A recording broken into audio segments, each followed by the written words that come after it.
अस्सलाम वालेकुम यूट्यूब। मेरा नाम है इज़ान और आप देख रहे हैं मेरी वीडियो जिसके अंदर मैं आपको HTML और CSS की मदद से एक स्लाइडर बनाना सिखा रहा हूँ। और मैं आपको बता दूँ कि ये मेरा वीडियो का पार्ट 2 है और पार्ट 1 के अंदर मैं आपको थोड़ा सा काम करके दिखा चुका हूँ। अगर आपने वो वीडियो नहीं देखी तो आप पहले वो वीडियो देखें जिसका लिंक मैंने डिस्क्रिप्शन में दिया है। और आप देख सकते हैं ये वही कोड है जो पार्ट 1 के अंदर हमने सीखा था और ये तमाम चीज़ें हमने पार्ट 1 के अंदर कर ली है। और अब हम इस पार्ट के अंदर फर्दर कैलकुलेशंस करेंगे। तो चलिए स्टार्ट करते हैं। मैंने 5 सेकंड तक की कैलकुलेशंस कर ली है। अब मुझे कैलकुलेशन करनी है 90 सेकंड की। तो मैं यहाँ पर अपना कैलकुलेटर ओपन करता हूँ और 90 सेकंड की मैं कर रहा हूँ तो 9 मल्टीप्लाई बाय 100, क्योंकि मैं आपको फिर बता दूँ हम परसेंटेज पर वर्क कर रहे हैं तो ये 100 पर हम 100 से मल्टीप्लाई करेंगे और डिवाइड बाय मेरे टोटल ड्यूरेशन है 20 सेकेंड्स, तो इससे मैं डिवाइड कर दूँगा 45%।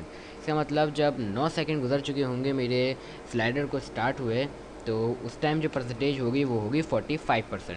तो 45% जब टाइम गुजर चुका होगा तो मैं चाहता हूँ कि मेरा जो सेकंड इमेज है वो रुके रहे। तो मैं -700 पिक्सल्स यहाँ दोबारा लिख देता हूँ। तो जो हमने 0% पे लिखा था इसका मतलब ये हुआ कि 0% पर जब हमारा स्लाइडर स्टार्ट होगा तो मेरी पहली इमेज रुकी रहेगी। फिर 20% यानी 4 सेकंड जब होंगे उस वक्त तक वो रुकी रहेंगी, इसलिए मैंने लेफ़्ट को 0 पिक्सल लिखा हुआ है। फिर 25% यानी 5 सेकंड पर वो मूव करेगी -700 पिक्सल्स, तो मैंने इसलिए यहाँ पर लिखा है लेफ़्ट -700 पिक्सल्स। और उसके बाद 90 सेकंड तक जो ज़ाहिर है जब ये वाली इमेज मूव करेगी तो ये वाली इमेज इसकी जगह ले लेगी। तो वो 45% तक यानी 9 सेकंड तक सेकंड इमेज रुकी रहेगी और उसके बाद हम यहाँ पर 5 सेकंड निकाल सॉरी 10 सेकंड का टाइम निकालेंगे percentage. 10 multiply by 100 divide by 20 50%।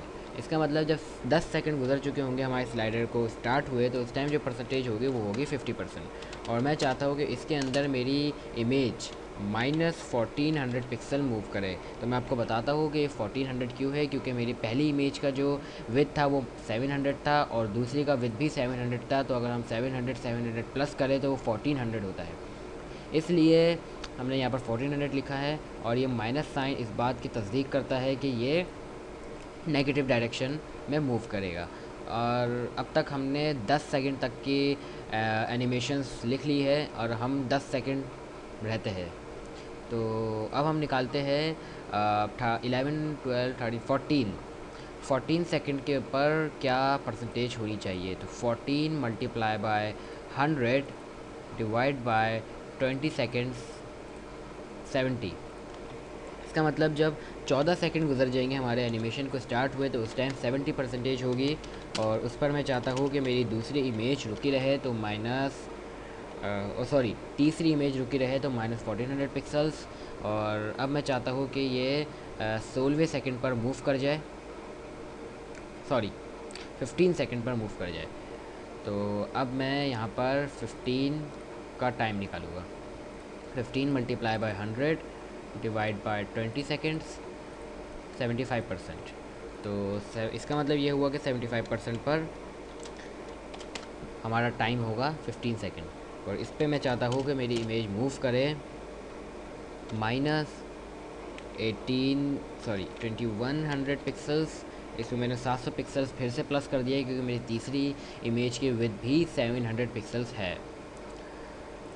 अब मैं निकालना चाहता हूँ 19वें सेकंड का टाइम। तो 19 multiply by 100 divide by 20 seconds 95%। 95% यानी 19वां सेकंड। इसके अंदर भी मैं चाहता हूँ कि मेरी लास्ट इमेज जो चौथी इमेज है वो रुकी रहे। तो उसके लिए मैं -2100 पिक्सल्स लिख देता हूँ। और अब मैंने जैसे आपको बताया था हम 0 से शुरू होते हैं और हमारा आखिरी परसेंटेज 100 होती है। तो अब यहाँ पर सिर्फ 100 बचा, हमने 100 लिख दिया। और इसके अंदर मैं चाहता हूँ कि मेरे तमाम इमेजेस नेगेटिव साइड पर मूव कर जाए। तो वो ये रहा 2800 पिक्सल्स। 700 700 700 700। जब हमने चारों को प्लस किया तो आंसर आया 2800 और ये हमारा वर्क हो चुका है। अब हम इसको सेव करते हैं और इसका देखते हैं प्रीव्यू।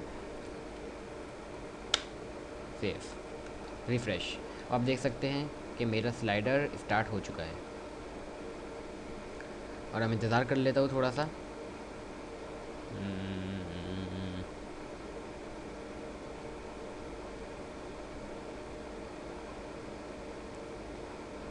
और आप देख सकते हैं कि ये स्लाइडर एक बार ख़त्म हुआ और ये दोबारा से स्टार्ट हो चुका है, क्योंकि हमने यहाँ पर आइटरेशन काउंट इन्फिनाइट दिया हुआ है। इसका मतलब ये चलता रहेगा जब तक ये बंद ना हो जाए।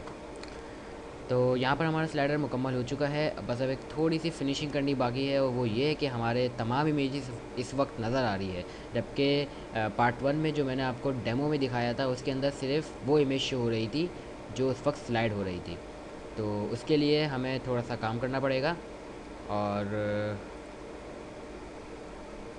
वो ये है कि ये जो मैंने ऑटर बॉक्स आपको बताया था कि मैं इसके अंदर एंड में स्टाइलिंग करूँगा, तो अब इसके अंदर यही स्टाइलिंग करेंगे। इस ऑटर बॉक्स की मैं विड्थ दे दूँगा 700 पिक्सल्स। तो मैं आपको ये बता दूँ कि 700 पिक्सल्स इसलिए मैंने दिया है क्योंकि मेरे हर इमेज 700 पिक्सल वाइड है, इसलिए मैंने इस ऑटर बॉक्स की विड्थ दी है 700 पिक्सल्स। इसका मतलब कि ये यहाँ से यहाँ तक के ये होना चाहिए बॉक्स, बस इसके आगे ये बॉक्स ना हो।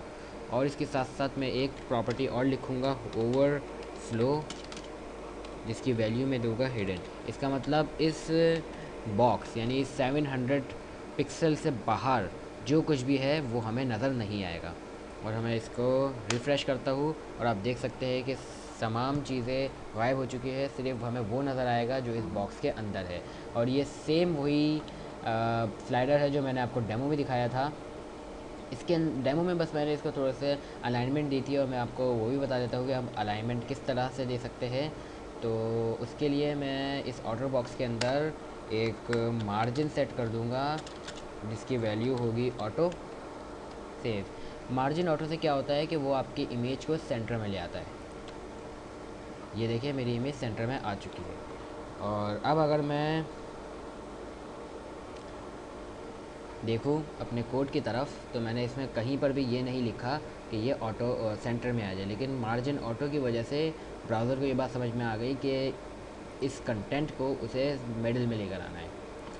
तो अब अगर हम चाहते हैं कि इसके ऊपर थोड़ी सी पैडिंग आ जाए, थोड़ा सा ये नीचे आ जाए, तो हम वो भी कर सकते हैं मार्जिन टॉप डालकर, जो हम कर सकते हैं अगर करना चाहें। लेकिन फ़िलहाल मुझे यहाँ पर ऐसा कुछ नहीं करना है क्योंकि हमारा स्लाइडर मुकम्मल हो चुका है।